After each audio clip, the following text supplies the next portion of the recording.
ಬನ್ನಿ, ಇವತ್ತೊಂದು ಅದ್ಭುತ ತೋರಿಸ್ತೀನಿ ನಿಮ್ಗೆ. ಬನ್ನಿ, ಇವತ್ತು ವರ್ಲ್ಡ್ ರೇಡಿಯೋ ಡೇ. ಬೆಂಗಳೂರಲ್ಲಿ ನೀವು ನೋಡದೇ ಇರೋಂಥ, ಕರ್ನಾಟಕದಲ್ಲಿ ಬಹುಶಃ ಇಂಡಿಯಾದಲ್ಲೇ ನೋಡದೇ ಇರೋಂಥ ರೇಡಿಯೋ ಮ್ಯೂಸಿಯಂ. ತೋರಿಸಿ ಮಂಜ, ರೇಡಿಯೋ ಮ್ಯೂಸಿಯಂ ನೋಡಿ ದಂಗಾಗ್ಬಿಡ್ತೀರಾ. ಗೊತ್ತಾಯ್ತಾ? ಇವರು Uday Kalburgi, the man behind the radio museum, ನನ್ನ ಆತ್ಮೀಯ ಸ್ನೇಹಿತರು. ಇಂಥ ಅದ್ಭುತವಾದಂಥ ಕೋಟ್ಯಂತರರು ಬೆಳಬಲವಂತ ಆಂಟಿಕ್ ರೇಡಿಯೋ ಕಲೆಕ್ಟ್ ಮಾಡಿದ್ದಾರೆ. ಅದ್ಭುತವಾದಂಥ ರೇಡಿಯೋ ಕಲೆಕ್ಟ್ ಮಾಡಿದ್ದಾರೆ. ಒಂದೊಂದು ಹೇಳಕ್ ನನಗೆ ಒಂದೊಂದು ತಿಂಗಳು ಬೇಕು, ಈಗ ಅಷ್ಟೊಂದು ಟೈಮ್ ಇಲ್ಲ. ಅಲ್ಲಿ ಬನ್ನಿ, ಇಲ್ಲಿ ಸೆಕೆಂಡ್ ವರ್ಲ್ಡ್ ವಾರ್ ಅಲ್ಲಿ ಯೂಸ್ ಮಾಡ್ತಾ ಇದ್ದಂತ ರೇಡಿಯೋ ಇದೇನೆ. ಎರಡನೇ ಮಹಾಯುದ್ಧದಲ್ಲಿ ಯೂಸ್ ಮಾಡ್ತಾ ಇದ್ದಂತ ರೇಡಿಯೋ. ಫಸ್ಟ್ ಮೊದಲನೇದಾಗಿ ಅಣ್ಣಾವ್ರ ರೇಡಿಯೋ.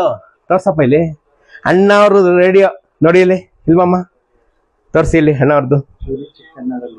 ಚೋರಿ ಚಿಕ್ಕಣ್ಣದಲ್ಲಿ ಯೂಸ್ ಮಾಡಿದ್ದು ನೋಡಿದ್ರ ಅಣ್ಣಾವ್ರ ರೇಡಿಯೋ. ಇಲ್ಲಿ ಬನ್ನಿ, ಇಲ್ಲಿ ತಿರುವಾಂಕೂರು ಮಹಾರಾಜರ ರೇಡಿಯೋ ಇನ್ನೂ ನಡೀತಾ ಇದೆ.